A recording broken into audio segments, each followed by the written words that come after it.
30/1 வாய்தாவில் 6ATJ Madurai நீதிமன்றம் நீதிபதி அவர்கள் ஜெயபாண்டிக்கு வாய்தா தேதி சொல்வதற்கு முன்னாடி என்னுடைய பத்திரத்தை வாங்கி கொண்டு அந்த பத்திரத்தின் அடிப்படையில் ஜெயபாண்டி சயின்டிஸ்ட்டு நீ 30/1 வாய்தாக்குள்ள அதிலிருந்து 75 நாளைக்குள்ள ஜெயபாண்டி சயின்டிஸ்ட்டு படிக்கிற பிள்ளைக்கு சம்பளம் கொடுக்கணும். 10, 11, 12 படித்தவங்களுக்கு வேலை வாய்ப்பு கொடுக்க வேண்டும். அப்படி கொடுக்க தவறினால் மதுரை 6ATJ நீதிமன்றத்துக்கு 1 கோடி ரூபா அவதாரம் கட்ட வேண்டும் என்று 6ATJ நீதிபதி அவர்கள் உத்தரவிட வேண்டும். ஏனென்றால் ஜெயபாண்டி சயின்டிஸ்ட்டு இந்தியாவில் இருக்கிற அரசியல்வாதியை மாதிரி வெற்றி பெற்றால் செய்வேன் என்று சொல்லவில்லை, ஆட்சிக்கு வந்தால் செய்வேன் என்று சொல்லவில்லை, தேர்தலில் நின்று வெற்றி பெற்று செய்வேன் என்று சொல்லவில்லை. ஜெயபாண்டி சயின்டிஸ்ட்டு 2026 தேர்தலுக்கு முன்னாடி அனைத்து அரசியல்வாதிகளும், தமிழ்நாட்டில் உள்ள அனைத்து அரசியல்வாதியும் ஒன்று சேர்ந்து தமிழ்நாடு முழுவதும் மதுரையை தவிர எல்லா மாவட்டத்துக்கும் படிக்கிற பிள்ளைகளுக்கு சம்பளத்தை கொடுத்து விட்டு, படிப்புக்கு சம்பளம் 10, 11, 12 படித்தவங்களுக்கு வேலை வாய்ப்பும் கொடுத்து விட்டு 2026 தேர்தலில் நிற்கலாம். அதே மாதிரி மதுரை மாவட்டம் முழுவதும் ஜெயபாண்டி சயின்டிஸ்ட்டு படிக்கிறதுக்கு சம்பளம் கொடுத்து விட்டு 10, 11, 12 படித்த மாணவ மாணவிகளுக்கு வேலை வாய்ப்பும் கொடுத்து விட்டு, அப்படி கொடுக்க 75 நாளைக்குள்ள முடியவில்லை ஜெயபாண்டியால் என்றால் 1 கோடி ரூபா அவதாரம் கட்டுறேன் 6ATJ நீதிமன்றத்துக்கு. அதே மாதிரி தமிழ்நாட்டில் உள்ள அரசியல்வாதிகள் அனைவரும் ஒன்று சேர்ந்து, இவ்வளோ காலமும் நீங்கள் இந்தியாவினுடைய அரசியலமைப்பு சட்டத்தின் அடிப்படையில் தேர்வு செய்யப்பட்டது உண்மை என்றால், மக்களுக்காக சேவை பண்ணியது உண்மை என்றால், அங்கீகாரமான கட்சிகள் இனிமேல் அங்கீகாரம் பெறப்போகிற கட்சிகளும் ஒன்று சேர்ந்து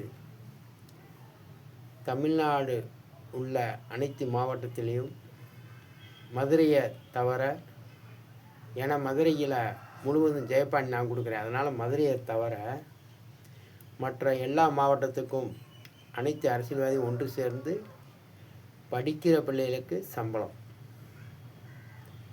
10, 11, 12 படித்தவங்களுக்கு வேலை வாய்ப்பு கொடுத்து விட்டு 2026 தேர்தலை நிற்கலாம், பிரச்சாரம் பண்ணலாம், தேர்தலை தமிழ்நாட்டில் நடத்தலாம்.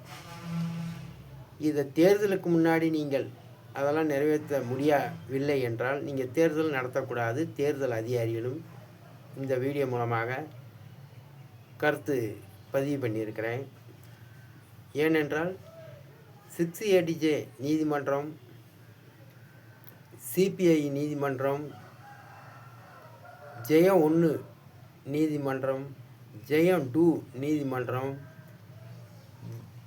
PTJ நீதிமன்றம் மதுரை கிளை டிஸ்ட்ரிக்ட் நீதிமன்றம், இந்த 5 நீதிமன்றத்துக்கும் ஜெயபாண்டி சயின்டிஸ்ட்டு சிறையில் இருக்கும்போது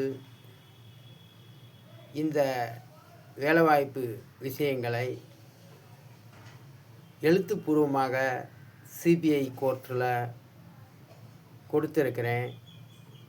மதுரை சிறையிலிருந்து வெளிக்கோட்டுக்கு 6ATJன்னு சொல்லி கூட்டுக்கு வந்து CPI கோர்ட்டுக்கு கூட்டு போனாங்க.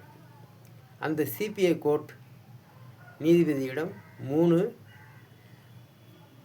பேப்பர் கொடுத்தேன். அதில் ஒரு பேப்பர் வந்து என்ன பேப்பர்னால், பின்னாடி பாதமுத்து வரைபடம் பொய் கேஸுக்கு, அதாவது அரசன் ஸ்வீட்டு கடையில் ஜெயபாண்டி வழிப்பறி பண்ணார் கத்தியை காமிச்சு என்ற வரைபடம்.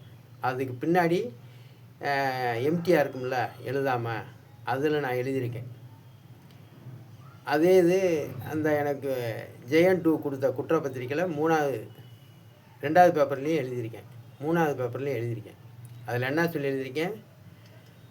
ஜெயபாண்டி திருடவில்லை, ஜெயபாண்டி களவாணி இல்லை, ஜெயபாண்டி மேல் உண்மையான கேஸ் போடவில்லை. உண்மையான கேஸ் போட்டிருந்தால் அதற்கு நான் அவதாரம் கட்ட தயார் என்று சொல்லியிருக்கிறேன். ஒவ்வொரு வீடியோ கோர்ட்டின் வாய்தாவிலையும் சொல்லியிருக்கிறேன். அதனால் இந்திய பிரதமர் இந்தியாவில் உள்ள அனைத்து அரசியல்வாதிய சார்பில் மோடி அவர்கள் 100 ஓட்டு போடட்டும். அந்த 100 ஓட்டில் ஜெயபாண்டி சயின்டிஸ்ட்டு நான் வெற்றி பெற்று காமிக்கிறேன்.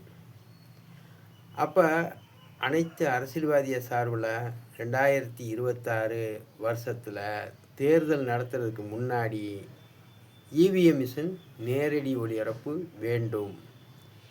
இந்த மிஷினில் இந்தியா பிரதமர் 100 ஓட்டு போடட்டும். ஜெயபாண்டி சயின்டிஸ்ட்டு நேரடி ஒளிபரப்பில் இதில் ஓட்டு போடாமலே மோடி போட்ட 100 ஓட்டில் அதில் 60 ஓட்டில் நான் வெற்றி பெற்று காமிக்கிறேன். அப்போ எல்லோரும் தெரிந்து கொள்வீர்கள், இவிஎம் மிஷின் வந்த நாளிலிருந்து இன்று வரையும் இந்த மிஷினில் எவனும் ஓட்டு போட்டு மக்களால் தேர்ந்தெடுக்கப்பட்டு வெற்றி பெறவில்லை என்பது தெரிய வரும். ஆகையால் பிஓ ஜெயபாண்டி சயின்டிஸ்ட்டு இந்த மிஷினு முழுமையடையலை. இந்த மிஷினு முழுமையடையாமலே இந்த மிஷினை பயன்படுத்துறது தப்பு. இந்த மிஷினு அதே மாதிரி இந்த இமெயில் ஐடி, இந்த 2 இமெயில் ஐடியும் ஆதாரத்தின் அடிப்படையில் ஜெயபாண்டியை விசாரணை செய்யலாம். இந்த 2 இமெயில் ஐடியும் இந்த 2 செல்ஃபோன்லேயும் நான் ஜெயபாண்டி யாரெல்லாம் தொடர்பு கொண்டிருக்கேன்.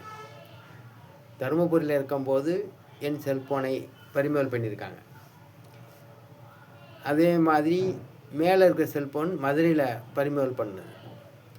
ஆகையால் இந்த 2 செல்ஃபோன் மூலமாக இயங்கிய 2 இமெயில் ஐடி, இந்த 2 செல்ஃபோன் நம்பரையும் வைத்து இதை விசாரணை பண்ணி 2026 தேர்தல் நடத்தக்கூடாது. ஜெயபாண்டி சயின்டிஸ்ட்டுக்கு வாய்ப்பு கொடுக்காமல் தேர்தல் நடத்தினா சட்டவிரோதம். ஆகையால் ஜெயபாண்டி சயின்டிஸ்ட்டு இந்த இவிஎம் மிஷின் குற்றம் வெளிப்படணும் என்றதுக்காக 13 மாதம் மதுரை சிறையில் இருந்திருக்கிறேன். என் மேல் உண்மையான வழக்கு போட்டிருக்கீங்க. அதனால் தமிழ்நாட்டில் தேர்தல் நடத்தக்கூடாது, நடத்துறதுக்கு முன்னாடி தேதியை தள்ளி வைத்து விட்டு ஜெயபாண்டி சயின்டிஸ்ட்டு ஒரு இடிஞ்ச வீட்டுக்குள்ளே